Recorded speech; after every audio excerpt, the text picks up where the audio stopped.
Prav lepo pozdravljeni v imenu Mariborske knjižnice.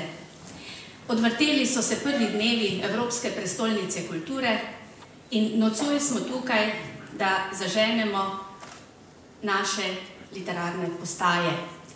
Projekt, s katerim se Mariborska knjižnica vključuje v praznično leto. Naša prizadevanja v teh letih priprav so bila sicer z vsemi silami usmerjena v reševanje prostorskih pogojev za delo in v načrtovanje investicije nove osrednje knjižnice. Vse od zaključka arhitekturnega natečaja v letu 2008 se je resno kazala na obzorju. Danes pa žal deli žalostno usodo nekaterih drugih načrtovanih mariborskih investicijskih projektov. Zaenkrat smo skupaj z Mariborčani ostali praznih rok. Vendar bomo prizadevanja nadaljevali, saj je knjižnica nepogrešljiva za vsako skupnost. Pomeni najosnovnejšo kulturno infrastrukturo, je najbolj dostopna za vse in ima daleč največ obiskovalcev med vsemi kulturnimi ustanovami.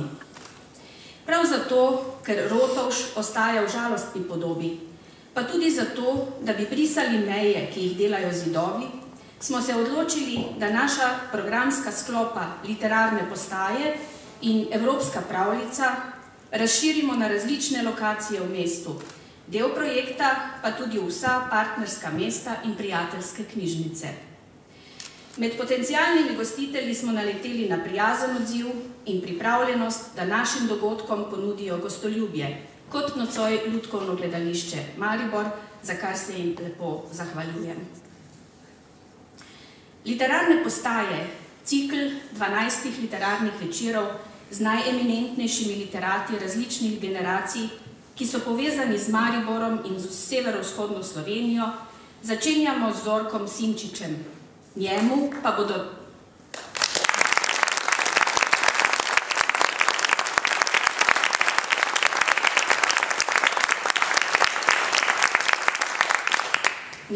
bodo potem od februarja do konca leta sledili Boris Pahor, Danica Križanič-Miller, Aleš Šteger, Drago Jančar, Erika Vovk, Milan Vincetič, Tone Partlič, Feri Lanšček, Vladimir Kos, Andrej Brvar in Mitja Čander. Poleg Lutkovnega gledališča nas bodo postaje vabile še v Viteško dvorano, na teraso hotela City ter letni vrt kafe bara Toto, v umetnostno galerijo, v vodni in sodni stolp, v vetrinski dvor ter na Dravsko vilo. Na literarnih pogovorih se bodo kot voditeljice izmenjavale mojstrice tega dela, Melita Forstnerič-Hanšek, Zora A. Jurič in Darka Tancer-Kajnih. Nocoj je torej v soju žarometov naših literarnih postaj gospod Zorko Simčič. Pisatelj, dramatik, esejist, klasik slovenske literature, akademik, argentinski emigrant, človek na obeh straneh stene, najmočnejša literarna osebnost slovenske diaspore, zagovornik sprave, edini Prešernov nagrajenec med izseljenskimi literati in letošnji nominiranec za Delovo osebnost leta. Novembra je dopolnil častitljivih 90 let, a jih prav nič ne kaže. Zorko Simčič je izjemna osebnost našega časa. Begunstvo in tujstvo mu je očitno bilo položeno v zibko, saj sta starša pred Italijani iz Goriških Brd zbežala v Maribor, ki ga je zaznamoval v zgodnjem otroštvu in gimnazijskih letih na klasični gimnaziji. Iz Maribora je odšel leta 1941 kot prostovoljec v jugoslovansko vojsko in se vanj ponovno vrnil šele po 53 letih. Kot begunec je bil najprej v Ljubljani, tam je dobil tudi prvo literarno nagrado za roman Prebojenje. Potem je bil deportiran v Gonars, kjer je bil v internaciji skupaj s pesniki Udovičem, Palantičem, Vipotnikom, Grudnom. Po vrnitvi iz Gonarsa je bil med vojno v službi pri Zimski pomoči in kasneje urednik na tiskovnem uradu Ljubljanske pokrajine. V maju 1945 se je umaknil na Koroško. Bil je tolmač med angleškimi vojaki, leta 1946 na Radiu Trst, Od tam pa je 1948 z drugimi izseljenci priplul v Buenos Aires. Tam se je preživljal z opravljanjem različnih služb. Od leta 1958 pa je bil večinoma v svobodnem poklicu. 12 let je urejal revijo Meddobje. V svojem življenju je okusil bedo in milost, a unikatnega humanista nič v življenju ni dotolklo. Preveč trden je v sebi in samonikel. Tako ga je v intervjuju ob njegovi 90-letnici predstavila njegova nocojšnja sogovornica Melita Forstnerič-Hajnšek. Naj ob tem omenim, da je prav ona že daljnega leta 1990 prva objavila zapis o Zorku Simčiču v slovenskih tiskanih medijih. To je bilo v času, ko ga razen tržaških slovenskih medijev pri nas nihče ni omenjal. Njenemu prvemu zapisu v Večeru v seriji o emigrantskih pisateljih Prepovedani, zamolčani, zbrisani je nato v naslednjih letih sledila še cela vrsta intervjujev. Zato njuno srečanje nocoj tukaj ni naključje. In skozi njun pogovor nas prav gotovo čaka zanimiva razgrnitev pronicljivih misli izjemnega sogovornika Zorka Simčiča. Preden pa se prepustimo toku naše prve literarne postaje, vabim k pozdravni besedi še gospoda Mitjo Čandra, programskega direktorja Evropske prestolnice kulture, da zažene naš program.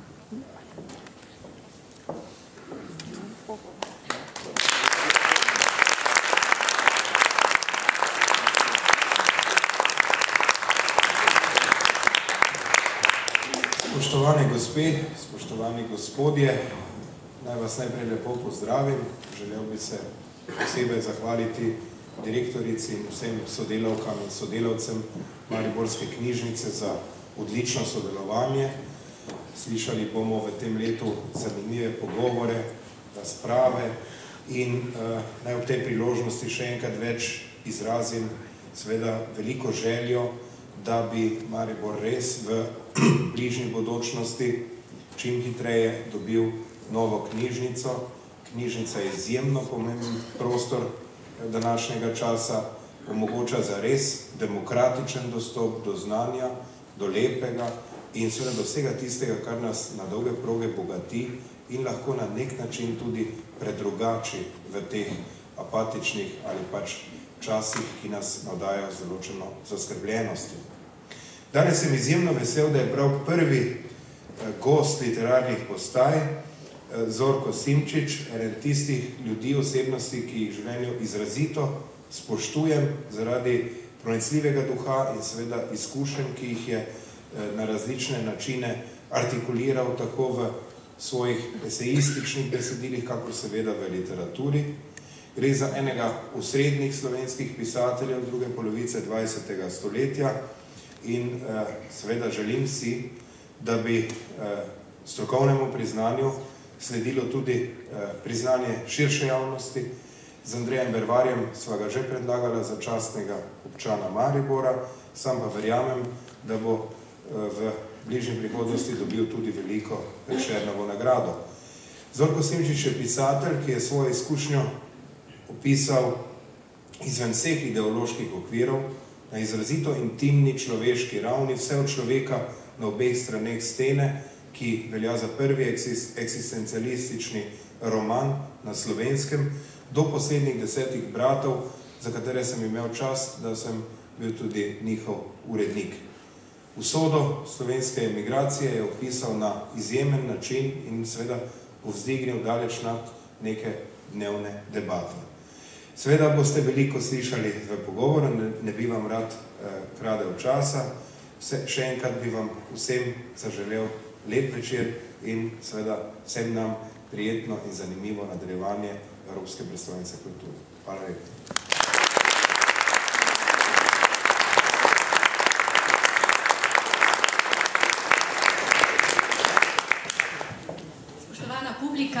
Zdaj pa se predajmo nocojšnjemu literarnemu pogovoru, literarni postaji z gospodom Zorkom Simčičem, z Melito Forstnerič-Hajnšek in v glasbenem predahu Borutom Morjem. Lepo pozdravljeni. počaščena in kar malce tresoča sem danes mislim, da ne pretiravam, če rečem, da gotovo najžlahtnejšim Mariborčanom ta hip. Človekom, ki je temu mestu namenil toliko lepih besed, toliko pronicljivega duha, toliko nekih nostalgičnih, pa tudi dovolj kritičnih ocen, da se mi zdi, da je resnično pravi gost naših prvih literarnih postaj. Posebej pa pozdravljam tudi gledalce TV Slovenija oziroma RTV Maribor. Dragi Zorko, nisva se še pred tako močnimi reflektorji nikoli pogovarjala, ampak tudi to bova preživela. Zdi se mi, da ne vem, če se je kdaj komu zgodilo, tako kot se dogaja ta hip meni in našim gostom, da bi imeli kakšnega pisatelja na kraju, kjer mu je dobesedno tekla mladost. Vem, da niste rojeni tukaj, da ste rojeni v Tovorniški oziroma današnji Valvazorjevi na Koroški cesti, se pravi, da ste kako bi rekla, sosed Draga Jančarja, na nek način študenčan. Ti študenci so očitno zelo neko čudno vodo, ste tam pili verjetno v nekih časih vaši očetje. Ampak, kaj bi rekli o tem prostoru tukaj? Čutite neke duhove, gotovo, teh nekih časov, 20, 30 let? Torej, mislim, da je nekaj ne samo v mojem primeru unikatnega, ampak mislim, da se zelo redko zgodi, da iz enega starega samostana, razpadajočega samostana, v eni od tistih največjih celic, ki sem si šel zdaj pogledati, sicer zdaj so zmodernizirane, da si stopil pred očeta na cvetno nedeljo, Nemci so napadli, jaz sem bil pri Maši v stolnici in prišel moj sošolc, Božo Ajlec, rekel, Nemci so napadli, jaz grem v vojsko, jaz grem domov, a to povedati, grem Jugoslavijsko armado kot prostovoljec, smo bili dijaki, grem domov, to je kakšnih 50 metrov tukaj, v sobo in rečem, ata jaz grem. Sem rekel, ata, 2 dni, toliko, da vržemo Hitlerja nazaj. In ata seveda je vedel, da me ne bi mogel staviti z nobeno idejo, me je samo pokrižal. In sem se vrnil po 53, namesto 2 dni, po 53 letih. Mislim, da se zelo malo ljudi lahko doživi ta občutek. In danes je, mislim, lahko res biti 70 let, odkar sem pravzaprav 41 se začela vojska, zdaj smo 2011, oziroma 2012, 70 let. Včasih, ko je bil človek star 50 let, tako med nami in grede, sta shajala 2 časopisa v Sloveniji. Katoliški Slovenec in Liberalno jutro. In če je bil kdo naročen na ta časopis, kadar je bil star 50 let, je bral v časopisu fotografija, ime, Abrahama je srečal in če ga vidiš, kako mladostno še vedno hodi. V resnici je to bilo adijo. Kmalo zatem si umrl. Danes se pa zgodi, da se nekdo, po enem čudnem, ne bom rekel čudež, zgodi, da se nekdo po 50 letih še ne vrne v svojo domovino. Hočem reči, da so se časi zelo spremenili. Je pa res, da mi je tudi v tej knjigi Človek na obeh straneh scene osnovne stvari, poleg Alojzeve cerkve, ki so lesene, je ravno opis tudi tukaj tega ambienta tukaj v samostanu. Kako že pravite, kako je dišala mladost v stari vojašnici? Ker moramo vedeti, da minoritski samostan so potem v vojašnico spremenili in v vaših časih je bil vojašnica. Boste prebrali ta dom? Ja, čisto na kratko, Scena je sicer, to je literarno delano, junak te knjige gre za neko svojo ljubeznjo gledati svojega mrtvega brata v Trstu, ki je na parah. In pravi, ne da bi se ustavil, je hodil tam po Trstu, tam po vojašnici, kjer je ležal mrtev brat, se zazrl sive z oljnato barvo pomazane stene. Damen, skoraj zavedno pozabljen duh, po nek drugi stari zgradbi mu je zatrepetal v nosnicah. Tako je tišala njegova mladost v stari vojašnici, ki je nekoč prej bila samostan. Nižji častniki, vojaki, godbeniki, ruski begunci so polnili nekdanje samostanske celice ter kapele. Tam sta se z malim bratom, ki je vedno načeloval skupini otrok, čeprav bil najmlajši med njimi, sta iskala dupline brez ometa, zdaj so zadelane z vrati, vse te samostanske celice, odkrivala okorne križe. Vedno ga je mami v mojem povlažnem odpadajočem ometu, kakor da je zaudarjalo po kleteh, ker so iskali grobnice, smo šli dol gledati, ker so baje bili pokopani, pa nikoli nobenega ohostja nismo našli, vsi upani, da bi zagledali kakšne prikazni vekute zamotanih menihov in srkaval te čudne vonjave, kakor nekaj najlepšega na svetu. Odkar mu je oče povedal zgodbo o menihih, nek avstrijski cesar, ki jih je dal razgnati, to je jožefinska doba, so se mu celice zdele še bolj skrivnostne in dolgi hodniki, predvsem pa prazna soba brez vrat, v katero se nihče ni hotel naseliti, so se mu še posebej priljubili. Oče se je vedno prekrižal, kadar je stopil mimo te velike prazne sobe.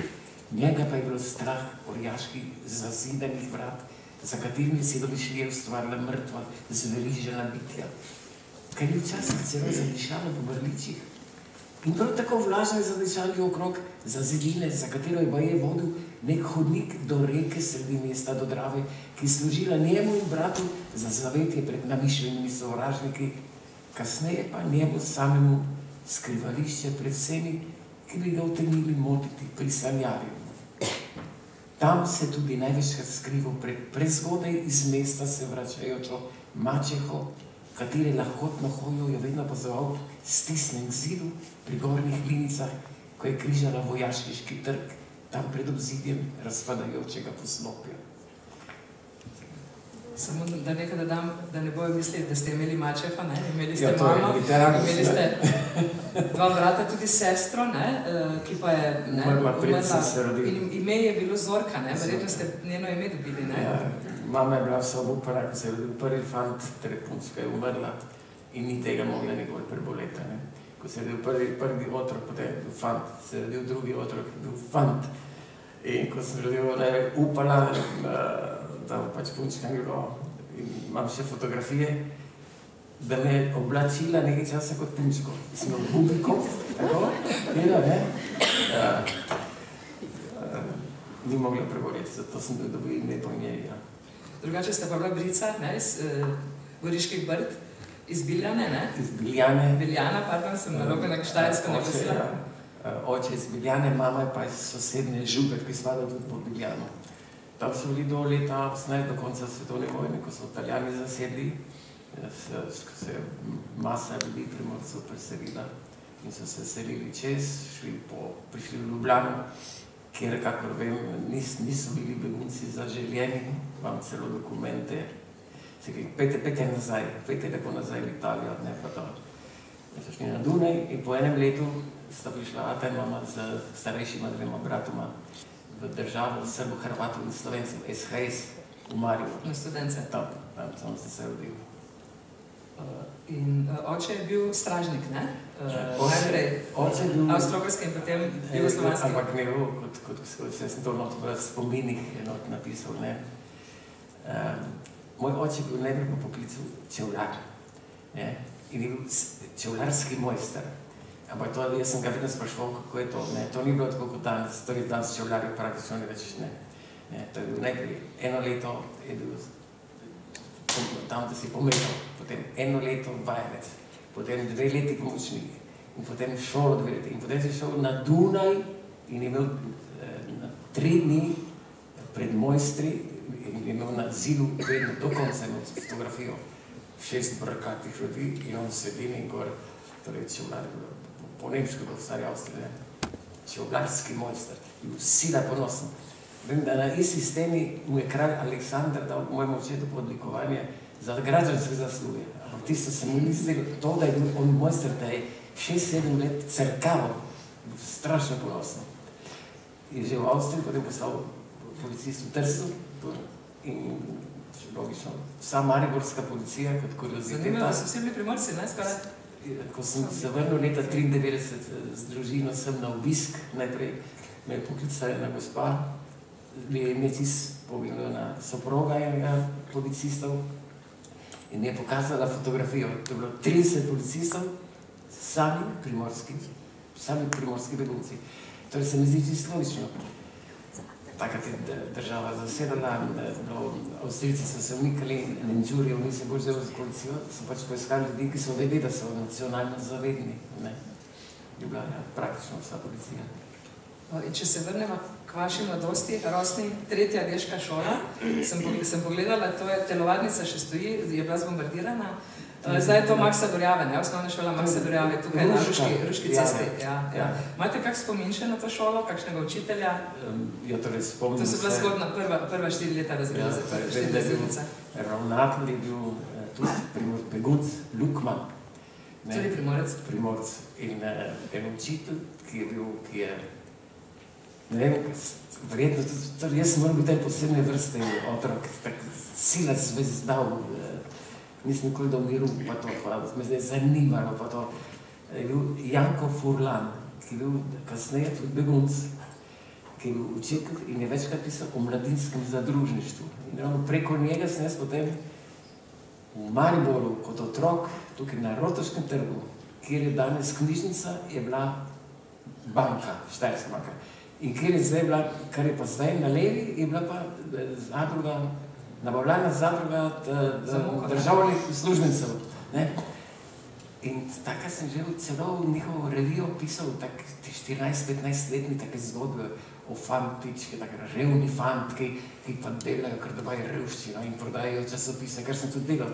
In išče železo, kar sem res tudi iskal in pod državnim mostom sem prodajal železo. To je čudo. Pravim, da sem preveč emotivn glede Maribora. Ne bo zdaj o tem govorila.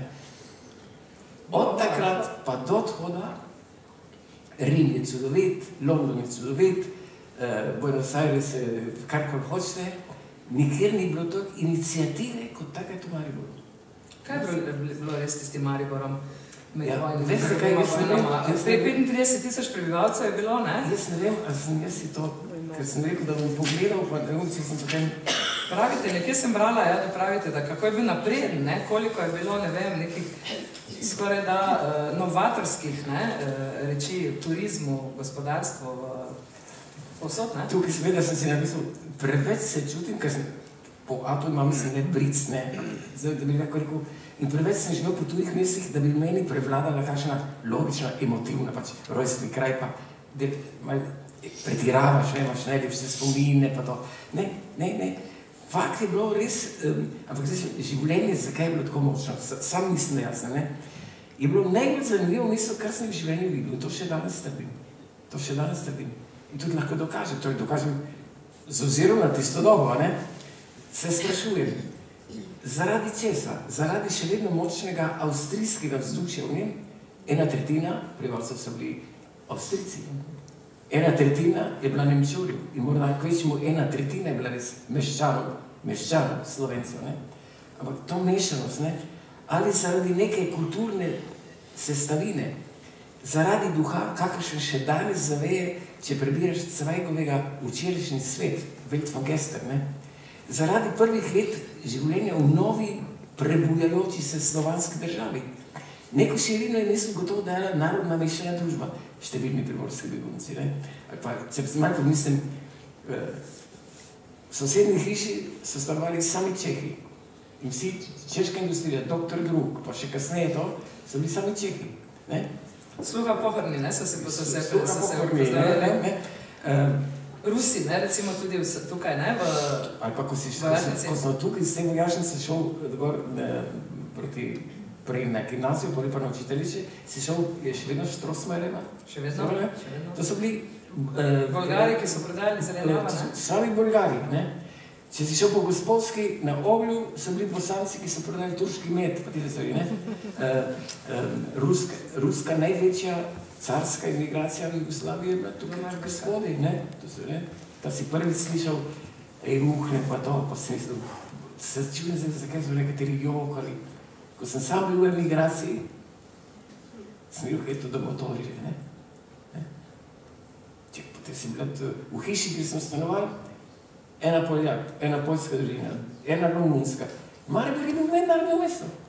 V vašem razredu, ne? Pišete nekje, da je bilo 5 narodnosti časih, ne? Kakšen, ne? Recimo v gimnaziji je bil sin tega pastorja barona, je bil Nemec, ne? Potem so bili dva Hrvata, potem so bili arsenjeni sinovi ruskih beguncev. 5 narodnosti je bilo skoraj normalno, ne? Meni ni bil ta prihod v Buenos Aires, ki sem bil v službi pri Radio Corporation of America, danes sem bilo 10, od tega pa 8 narodnosti. Sem zdaj nekaj normalno. Ni bilo enemu Ljubljančanu, ko sem prišel v Ljubljano kot begunc, ker potem, ko je Jugoslavija propadla, sem šel direkt na Ljubljano, se mi je zdelo, kot da samo, da so samo ene vrste ljudje. Eno jezikovno ene vrste ljudje, malo vse brez purgarije, ni naroda, ne? Ampak preveč purgarski, ne? Če smo rekli, da bomo šli s kitaro po cesti, so te debelo gledali. Tukaj pa ne, tukaj naš Štrosmajer, ne? So bile ene nune. So bile šolske sestre. Šolske sestre. No, so bile dekleta. Še zdaj ena se poznava, je stara tudi okoli 85 let prej. Smo šli dol s kitaro in smo zvečer, dokler niso, ko so ljubne zagreba, smo zginili od sad, smo šli ponovnico pet. Se mislite, vse Ljubljane, da bi tam imeli, se še danes ne bi.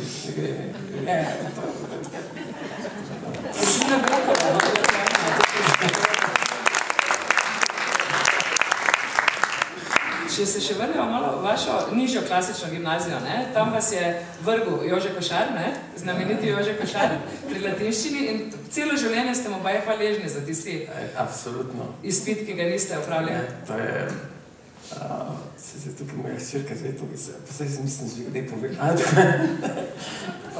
Sicer pa se je tudi otroci, da imaš skaj dobro, da zvejo. So zdaj kaj razkrila, kakšno skrivnost? Ne, sem da malo podrobno se prvi gimnaziji. Človek, ker se nismo šli v gimnazijo, si imel 4 razrede ljudske šole, si bil star 10 let. Z 11 leti si šel v prvo gimnazijo, klasično gimnazijo. Ne? Že prvo leto 3 jezike, v tretji gimnaziji 5 jezikov. Bila slovenščina, srbohrvaščina, francoščina, latinščina, grščina. Ampak tako, po 2 uri na teden, ne? To bo še prav. Zdaj predstavljam, da jaz bil pa bolj tak, jaz bom pisatelj. Kaj bom jaz študiral? Ne? Pa sem včasih pobegel, pa sem si dal čevlje dol, pa sem hodil po parku, po listju, pa shodil pa. In logično sem na koncu leta padel, ne? Pa sem ponavljal prvo gimnazijo, pa drugo sem zdelal. Tretji gimnaziji pri Košarju, ne? Ne? Cvek, ni šlo. Je dal izpit, me vrgel, ne? In to je bilo, Jugoslavija je bilo to, veste, ni tako kot danes. Ti si ponavljal, če še nisi naredil, si izgubil pravico šolanja v Jugoslaviji. Nisi mogel več študirati. Si vidite, predstavljate, en otrok je star 12 let in pade pri izpitu in grem čez državni most in rečem, a se vržem dole, ali domov ne moreš iti, ker na koncu leta to je bilo povsod objavljeno, kdo je padel, kdo je imel izpite, to so bile izvestja, ne? Pa to je bilo strahoten pritisk, ne? Me vrgel, na kar sreči je bil sin visokega sodnika tukaj, ki me je hotel spreobrniti, ker sem bil, ne rečem lump. Največja lumparija je bilo, da si komu biciklu spustil zrak, to je bilo više lumparije, ne? In se je ponudil, da bo z menoj 3 mesece počitnic, ker so bili bogati, namesto da gre na počitnice, da mi bo inštruiral. In sva predelala debelo galiko, to je bilo tretji gimnaziji, ne? Celo slonco in še material za 4. gimnazijo. In jaz prijel k izpitu, seveda, tam Košar me gledal, rekel pa, ne. Sem bil odličen, kot takrat naprej do konca. Če me ne bi on enkrat stresil, veste, ker mlade ljudi tako enkrat stres, in mlade ljudi fantazirajo, ne. Vsak mlad pomisli bo kakšno revolucijo naredila, politično, pa kakšen velik roman bom napisal. Da se malo, ko se reči tukaj o zemlji, ta je nov izraz, ki ga mi nismo znali, da malo pride, ne. pravijo Argentinci, veste, ni problem živeti na Luni. Problem je aterisati, tako pristati na teh, veste, to je problem. Smo res vse življenje hvaležni. In prva knjiga, ki sem iz Argentine prosil, da sem jo dobil, je bilo Pippenbacherjeve Vance. Sem začutil in sem kasneje se z latinščino tam še ukvarjal. Velik človek je bil to. In vam je ta latinščina prišla tudi v španskem svetopravnem? Absolutno, absolutno, ne. Kako pa to, da ste potem presedali na učiteljišče? Zaradi grščine. Jaz sem sam pomislil, da bom še 4 leta grščine, me prijela taka panika in smo se 4 zmenili. 4, ki smo bili tam dobri študenti, ne, da gremo na učiteljišče. Ne. Smo bili do konca učiteljišča, to je bil edini primer, ko je bilo mariborsko učiteljišče samo fantje. Cel razred samo fantje. To je edini primer, ker navadno vedno dominirajo ženske. Ne. In smo bili vseh nas 5, ki smo prišli iz klasične, smo bili vedno sedno odličnjaki. Veste, da je tudi tisti 4 leta klasike ti je dalo en pogled, ne vem, kako je bilo. Jaz čisto samo iz strahu, sem pa vesel. Učiteljišče res je, niso šli tako, jaz ne bom grškega, ne znam ne brati, pa da bi bral v latinščini, kaj to, ampak ti dajo na formu mentis. Korene prepoznate v besedah, ne? Korene, pa vidiš, pa ti kapiraš, da ena stvar je beseda, druga je pojem, da začneš ločevati, da veš, da to je prst, ampak prst je samo obleka, lahko rekel ledoa, finger, dedo, ima 5 oblek, vsak jezik, ločiš pojem od jezika in glava ti začne delati. Prokleto, slabo uslugo so naredili po vojni, veste, nove oblasti, ko so tukaj uličili klasične gimnazije. Tako da vi to je tudi svoje lastne izkušnje, ne? Absolutno. In sem to že dosti napisal. In čudno, da se nikoli ni, tudi še dan danes, ne, so ti klasični razredi. Po mojem je čisto preprosto, da se razni ljudje, bolj ko so ljudje, da ne mislijo, lažje jih vladaš. Kar zapomnite si. Sem na laž zaprosil. Angleži so mi lahko migrali na živce, ker sem bil brata vrliti z Vetrinje, so tukaj brata ubili, ne. Ampak če vzameš, kako imajo oni vzgojo, še danes je 60% vseh gimnazij imajo latinščino in grščino. Ampak pri nas je bilo, kaj bo šel za apotekarja ali pa za farja? Ker apotekar je moral znati latinsko, pa duhovnik. Ne gre za to. Tam ne gre ne za apotekarja, ne za farja, ampak imajo latinščino in grščino. Ta Johnson Ben zahteva, da gre sploh vse šole latinščina. Danes, ko misli, to pa mrtev jezik, ne gre za jezik. To je slovnica tako zakomplicirana, da se ti vsi jeziki kasneje zdijo lahkotni. In če tudi gledate to imaginacijo literature, recimo mladinske, enega Harryja Potterja, ki je sicer mogoče trivialna, ampak vendarle, ne? Pa Tolkiena, recimo Gospodarja prstana. Tolkien, ali pa mislim te Ali pa velike filozofe, česte pa ne. Pa vsi pisatelji, to so sami klasiki. Sami klasiki. Se pravi, in na učiteljišču, doktor Franc Sušnik, zanimivo, on je ravnatelj ali slovenščino vas je tudi učil? On je na gimnaziji me učil slovenščino. Na gimnaziji. In potem isto leto, ko smo učili na učiteljišče, on postal ravnatelj učiteljišča in sem to že večkrat napisal. Malo pretirano. Čisto vse, kar vem v slovenščini, vem po njem in preko njega. Morda malo pretirano. Hočeš 90%, ne? Ker to je bil res profesor, ki je videl, ta je ta, ki je videl s kom kaj povedati, strok, na drugi strani pa spet mil,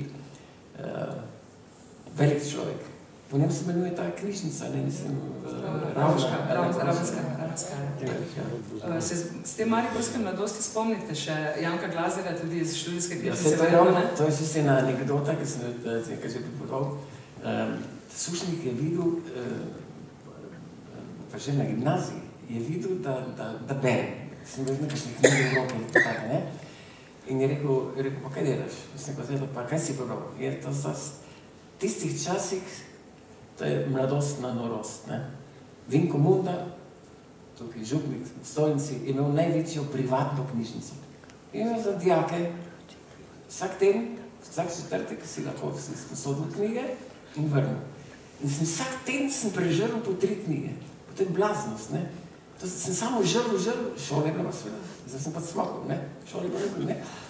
Ampak ti prebereš knjige, nazaj, nobena knjiga se ti ne usede. Kaj boš ti pri 15 letih prebral celega Dostojevskega, pa Hamsuna, pa vse to, ne? Tak, pa noben te ni upozoril, bi rekel, fant, počasi beri, preberi eno knjigo, pa da se ti bo usedlo, ne? Pa on je videl, bi rekel, fant, rekel, veš kaj, tebe bi zanimala študijska knjižnica. Študijska knjižnica je tukaj gor, ne? Ampak študijska knjižnica si smel še let, ko si bil v 3. gimnaziji. Jaz sem bil pa v 2. A to je bilo predpisano? Ja, predpisano. Toliko let si še smel biti gor, da si gledal revije, pa tako, ne? Čitalnica. Rekel, pa bi šel? Jaz mislim, imel kar srce, to se go ja. Rekel, mi je dal napismo za Janka Glazarja. Ne? Jaz sem šel Janko Glazarja načital. In je govoril z mnom, kot da bi jaz bil star 20 let, čisto resno, kot tako, to zanima literaturo, to. Je dal izkaznico.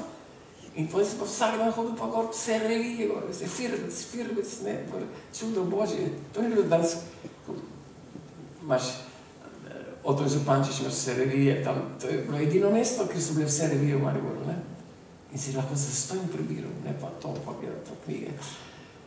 Ja, to so bili ljudje, ki so, veste, jih je skrbel narod in jih je skrbelo vsako bitje. So bili pa tudi srovi, veste, se spomnim Sušnik, kada je bil kakšen cvekar ali pa kar ni mol, pa rekel, ti kakšni ste, pravi, ne bom nikdar pozabil, imel eno tako prispodobo, če ste hodili po pisarnah, ako če ste bili po šolah, vedno je kakšna stara ženska bila na kolenih in je brisala z vodo tla, z staro cunjo, pa je ožela, pa je spet pomočala to vodo v lavor, ki je bil pa že tudi umazano. To je bil prizor, ki si ga videl na sodišču, ki so pa čiste. Je rekel, vej, ta mladi, pravi, kot te ne stare umazane cunje, pravi, od zibelke do krste, do groba, bodo bilo kar 300 napad, ki si ko pravi, jaz ne bom tak, ne, in so se, eni so že literaturo, vsak je nekaj postavil. Je pa res bilo strahotno zahtevno, ne? Tudi disciplina. Ob 8 uri si moral biti doma. Hora legalis. Če sem šel gledati en film, da ne bo pohošljiv, to je bil kakšen kovbojski film, si moral ata podpisati, pa to, da si mislite, ti si bilo preveč, danes je pa na drugo strano, danes je pa razpuščeno. Kdor dela, karkoli dela, resnice ni, morale ni, etike ni, ljubezni se reče pornografija je erotika, tako da se zmešam. Ampak jaz sem še vseeno pri mladosti malo zadrževala. Čisti rosni mladosti, v velikonočnem triptihu govorite o izkušnjah 8-letnika z drsanjem na Dravi, na 3 ribnikih, plavanjem v Dravi. Drava je bila čist bistveno drugačna, kot je to, ne, danes, kot je to Leno, jezero. Drava se, pa tudi klima se je spremenila. Mi smo se prvič vrnili z družino, sem se vrnil leta 93, ko smo prišli samo sem na oglede, še 94 definitivno. Prvo, kar sem opazil pri 3 ribnikih, sem tudi spraševal Andreja Borvari, si mogo hoj tukaj let, pa to, ker mi smo se drsali. In od zadnjega ribnika, takrat ni bilo hladilnikov po Evropi, v Sloveniji sploh ne dobili, so bili ogromni vozovi, so gor rezali led. Ni bil led po 30-40 centimetrov. Mene so peljali krstiti Sveti Magdaleni, ko je bilo 21 pod ničlo. In to je bilo normalno po zimi. Danes mislim, da 21 pod ničlo ni bilo Maribor, zdaj po mojem. Pa se ni gre za Maribor. Cel svet se pač segreva. Se segreva. Ja, in smo se drsali in seveda bilo nevarno, ker je prišel vedno kakšen policajc in če je videl mene, ki je bil ata stražnik, sem še prej izginil, da ata ne videl. Tudi je marsikdo odsmoknil not, ne. Če bi imeli več časa, bi se kakšne, en fant, Karin se imel, ne, je šel tje, smo rekli, ne bo šlo, rekel, kaj na ne, in je to gospod, a se je mi utrgala plošča, ne, in je šel dol, in mi se razbežali in to je še danes v časopisih. Sem gledal stare večernike, ne, kako je šel in tekali na doni strani, in ga res zaneslo njih, tisti, ne, kilometr dole, potem na ono stran brega, ne. In potem so bili takoj toti list, ne vem, če veste, kaj je toti list, šesthaja. Toti list je prinesel takoj, so naredili anketo v Mariboru na gospod Skulci, zakaj je to naredil? Pa je pa športnik rekel, zato, da bi pokazal, kako je korežen. Drugi rekel, zato, da bi zbežal od doma, ker je bil lump, ne. Ampak ta zadnja bila, prav takrat so igrali v Mariborskem teatru gor na ledeni plošči, zato, da je naredil propagando za dramo na ledeni plošči. Lahko pokličeva malo na oder našega harmonikarja, Boruta Morja, da malo spočijemo publiko.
Še vedno z Mariborom malo brcvala.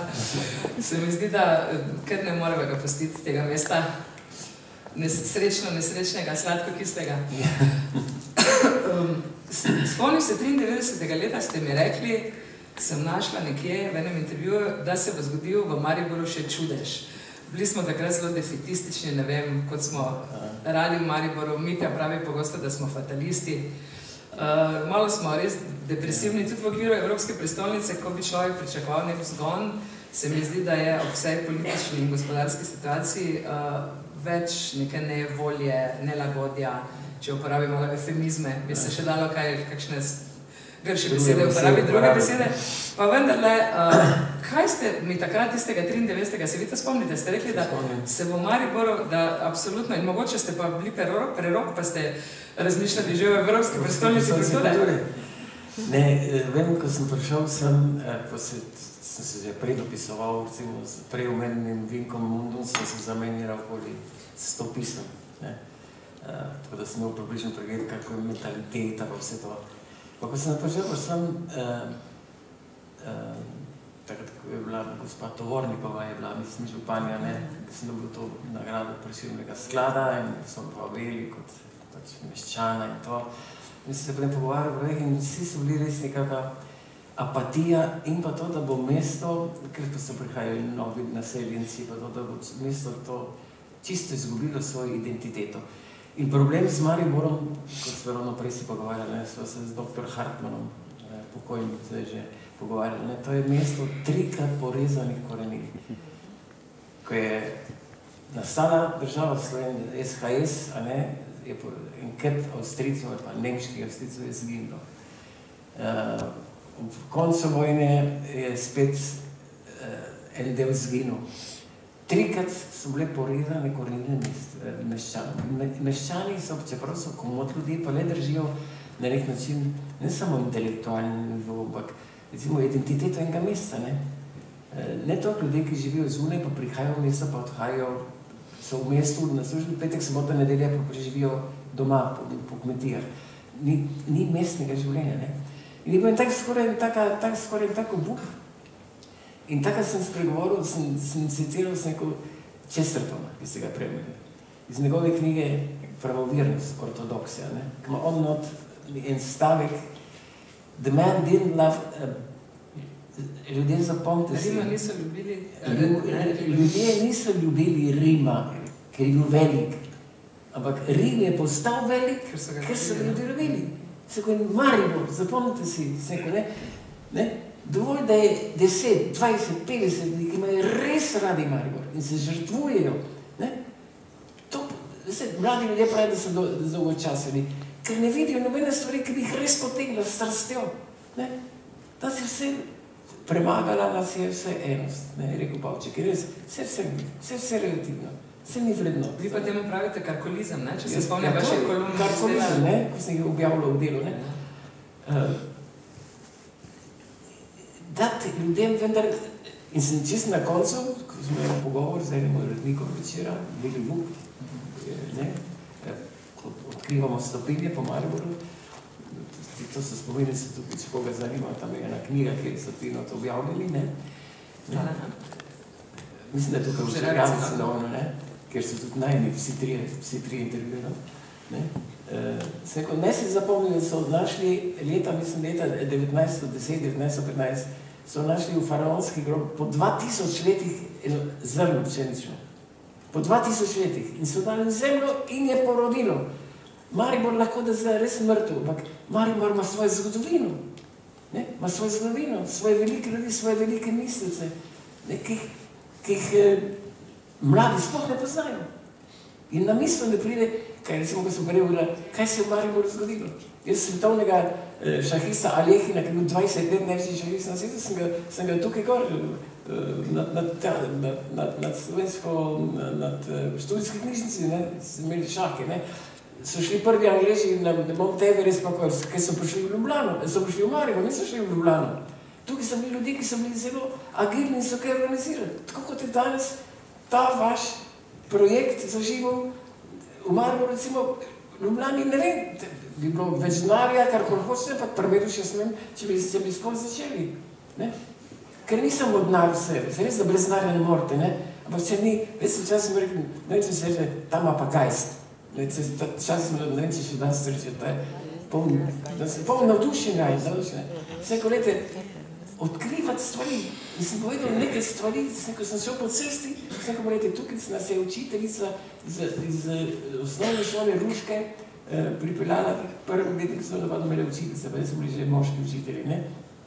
Na Koroški cesti je bila na pekarna Robaus in še zdaj se gor je na Niša, je zdaj imeli bilo 3 leta tukaj, da vidim, a je še vedno prazna, in tam je razlagal, smo videli skice, to je bilo za časa kuge, je bila pekarna v prvem zobu. In tukaj, zdaj si vi predstavljajo otroke, ti si prišel dol, tista pekarica je spustila dol eno vrvo, z eno posodo, in not je bil jesik. In ti si vrgel denar v tisti kis, jesik, šla gor, in druga posodica ti prinesla dol kruh.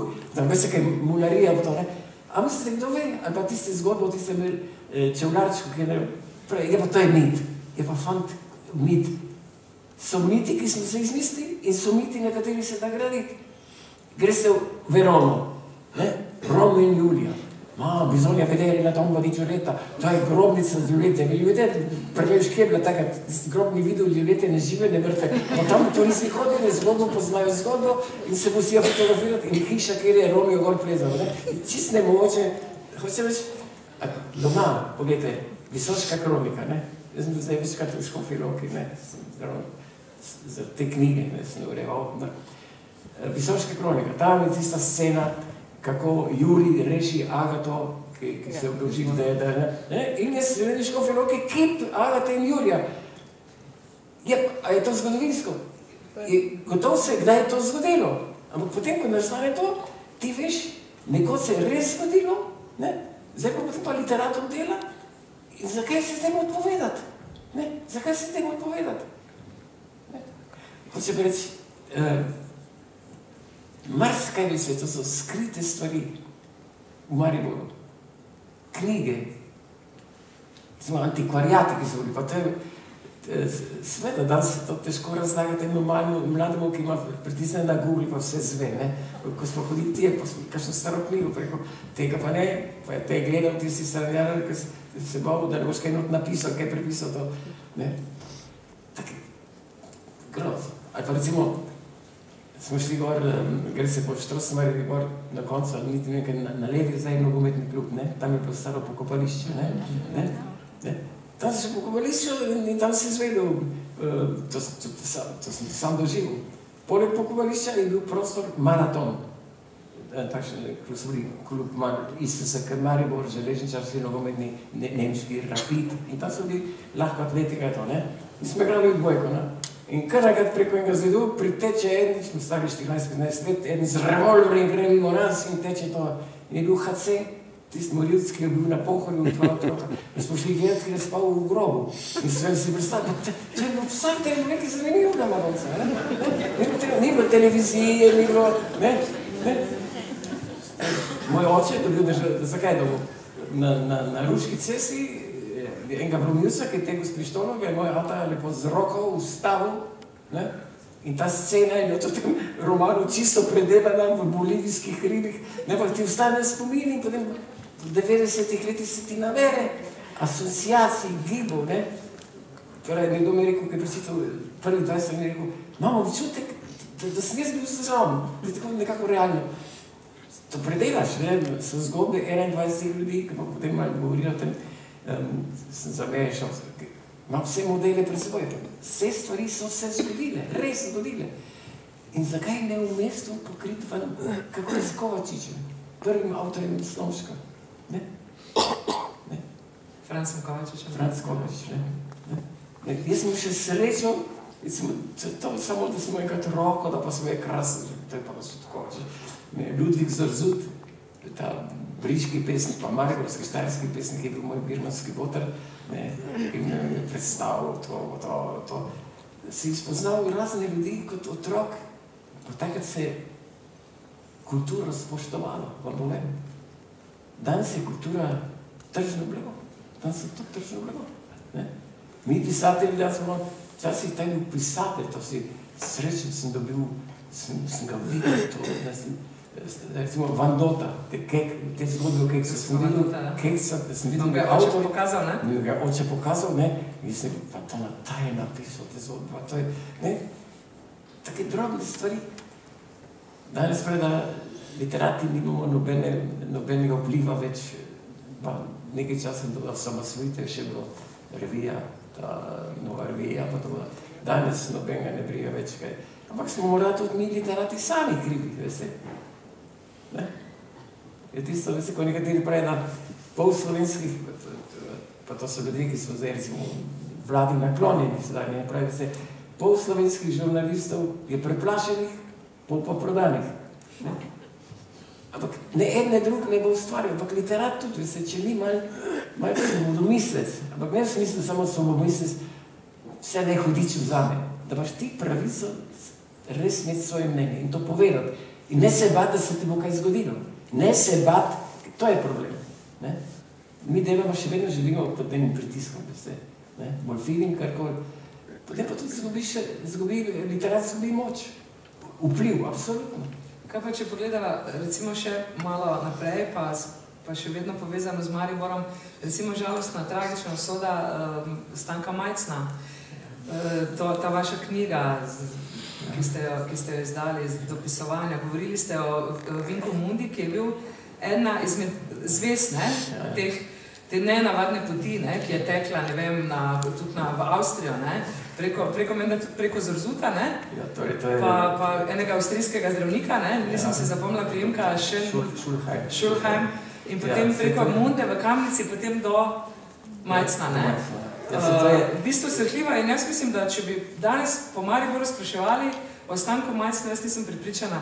Na srečo je Tone Partlič napisal Starec za plotom knjigo, da so mogoče, da je nova generacija to brala in da poznajo, ampak jaz mislim, da vem, kolikor vem, ulice Stanka Majcna še vedno ni. Tudi tam pod Kalvarijo, čisto hišo, mislim, da škofija, da je urejena, to sem si ogledala in vem, ampak eno, v bistvu še vedno skozi tragična usoda.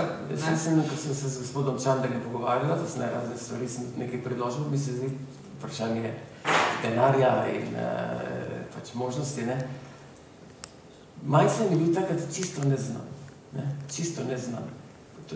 Politično tudi, kot sodelavec z begunci, z emigranti. Da ste se začela dopisovati nekaj 69, 70, ne? 70. Tu nekaj, ne?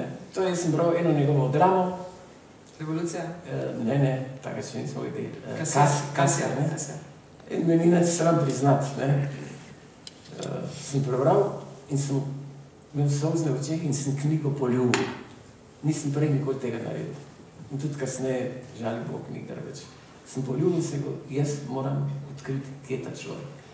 In sem ga 6 let sem ga iskal, dopisoval, vedno po novinki, vedno zato, jaz nisem bil Zorko Simčič, nikoli sem bil Albin Kralj, Albin Šoli. Ja, teh vaših pseudonimov je še, Simon Preprost. In Ata, mama tudi se sta nekaj napisala, da se ga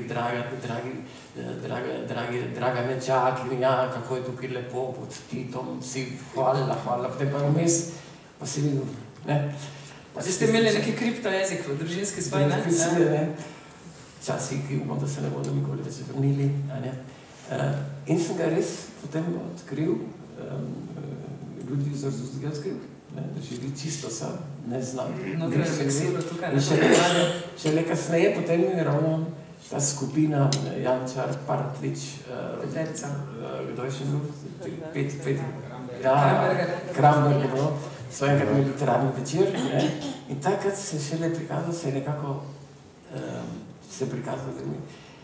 Potem je Marija Borštnikova izdala, to je bilo že kasneje, izbrana dela. Ker sem šele kasneje videl, jaz imam še zdaj eno pismo, sem ga poslal Mariji Borštnikovi, smo si večkrat dopisovala, sem ga poslal zadnje pismo, poslal Maribor in je prišel nazaj DSD, umrla. In še dan se zaprto, ne vem, nekaj sem je pisal, nekaj bi mi ona hotela povedati. Ona je začela delati, košar je bil pa to pogumen, ampak tudi je bil, ne bojo za emigranti začeli, ker mi smo povesice, so še drama, matere so bili dane na oder, je bilo treba malo emigracije vzeti več vetra iz jater, in so šli, ampak kot danes vidite, ko so šli pa zbrani spisi, to je 8 knjig Majcna, slovenski klasik, izdala Akademija znanosti in umetnosti, grem po cesti, to sem večkrat napisal, vidim imena, sprašujem ljudje, po meni, jaz nimam več proti Srbu, da ne bo kaj misli, jaz sam sem bil begunc, vem, kako se selit, spuštil vsega človeka, imena, ja, pa taj, ne vem kaj je to, ne vem, kdo je kaj, Majcen, pa se Glazar tudi nima ulice, Janko Glazar, Rušak ima. Ja, dobro, Rušak, to je tako nekaj, jaz se prišel ima tudi v Vrbi, smo bili, ja, čakaj, ne more tako, ne. In jaz sem predlagal in je narisal načrt, tukaj na vizavi železnice, to je trka, Kibičev trka, ne. Za spomenik, glavo in v zadnji bi napisal po latinsko in slovensko. Dileksimicizmo je ljubil sem pravico, sovražil krivico, zato umiram v eksilu. To je en star latinski pregovor. In tukaj en exilio interiore, ker on je napisal, on je umrl doma in napisal notranji exil. On se je nosil, da je zaprt doma, kot da je, čeprav je tukaj zelenjavo doma, je hodil na Glavni trg, en genij človek, ki je prodajal zelenjavo tukaj, da se lahko živel prva leta. Pa to so strahote, veste. Vam pa ni bilo usvojeno, da bi se vedela, ste se v Ljubljani skoraj spoznala, ko ste vi Prebojeni, vaš prvi roman, pri Franu Saleškem Finžgarju, takrat, in bi vam on je bil podban, Dravskega novina takrat, nekakšen kulturni minister Dravskega Slovenije. Kulturni minister. Ampak vi ste imeli tragično, smrt brata Mirka. Mirko je bil pri domobrancih v Trstu, oziroma v Gorici. Kamor je šolo? Oni so ustanovili samo to, kdo danes ve slovenske šole v Italiji. Kdo jih je ustanovil? Kdaj so bile ustanovljene? Kdo to ve? In takrat, ko so bili emigranti tam, pa pri Primorske straže. Primorske straže so bili nekaj vrste domobranci. Kasneje Italija ni zgradila ene šole, kvečemo bi zaprla. Noben tega ne ve. Kako so izdajalci šole njegi. On je šel dol za to. On, sin Velikonjev, sin Rakovičev, vsi sinovi beguncev, ki so morali bežati pred fašisti, so šli zdaj nazaj, da bojo pa Italijanom pokazali, začeti s šolami slovenskimi. Tak ti dan je bil pogreb. In tudi kasneje se nismo nikoli več videli. In je res zanimivo, ker me je psihiater onega sprašal, kako da on vas je imel za sina. In je po mojem res edini način si postavljam, ker je edini sin, so mu ga ubili, zadnji dan se je umikal, tudi že bežal. Je nekako našel nekega sogovornika na